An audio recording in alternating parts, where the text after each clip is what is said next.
Iran's capital Tehran is located on the footsteps of the Alborz Mountains, and as you travel up north, the temperature drops quite a few degrees.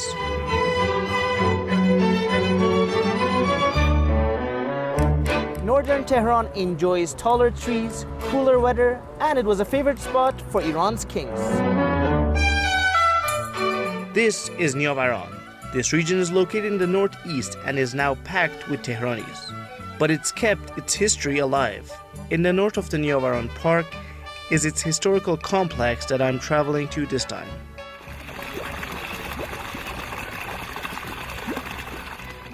As I entered, the stretching trees touching the sky first showcased their age and vigor. Right after I saw this small building and I was wondering what it was. کوشک احمد شاهی 105 سال پیش توسط احمد شاه قاجار به عنوان کاخ ییلاقی ساخته شد.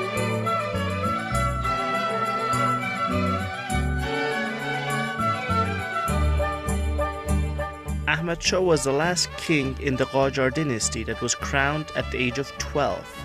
No matter this building is so small, but its shape still puzzled me.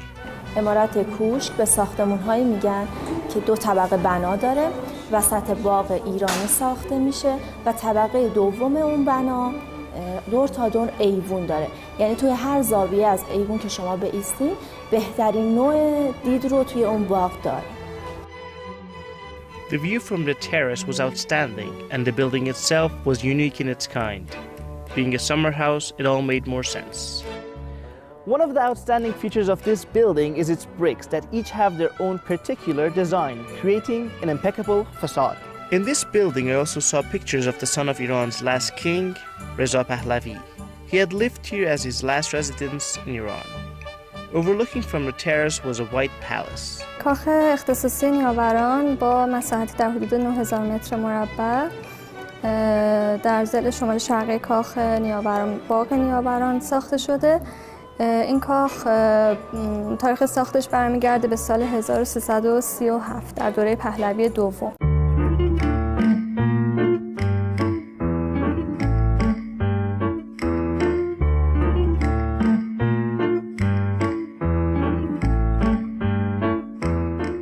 The use of four main dimensions was inspired by Iranian architecture, and its designs are a blend of pre- and post-Islamic art.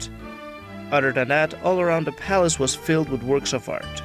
از آثار شاخص این کاخ میشه به مجموعه آثار تابلوهای نقاشی و آثار حجمی از آثار هنرمندان ایرانی و خارجی اشاره کرد.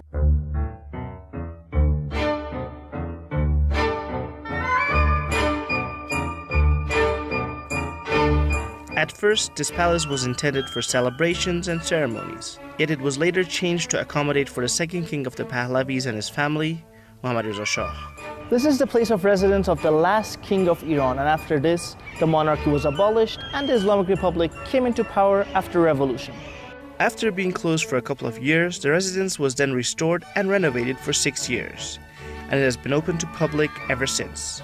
One of the unique features of this building is its roof that slides open, which along with the tile work and mirrors were repaired before the reopening to public. On the western side of the palace, there's also a museum that had works from Picasso to Iranian artists. The ceiling of the art gallery was itself an interesting work of art. The museum guide told me it was shipped from the central city of Shiraz. The gallery's works were gifted to the Pahlavi family or bought by them. Paintings from many other famous artists were also showcased, including Salvador Dali, Paul Gauguin, Pierre-Auguste Renoir, and Iranian artists like Parviz Sanavoli, Hossein Zenderoudi, and Sohrab Sepehri. Last but not least was the palace at the south that looked like it was the oldest of the three, with a history behind it.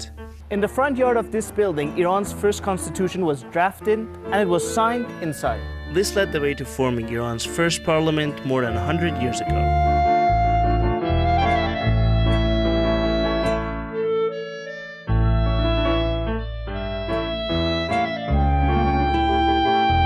The Saheb Qaranie Palace dates back to 167 years ago. It's not only known for its effect on Iran's politics, but because of its beauty. The architectural works in this palace are showcasing the finest of Iranian art during the Qajar era. The lattice windows are often odd numbers and use colors to balance the sunlight coming in and push away insects from the buildings. Around the palace are fine works of art from Iranian artists.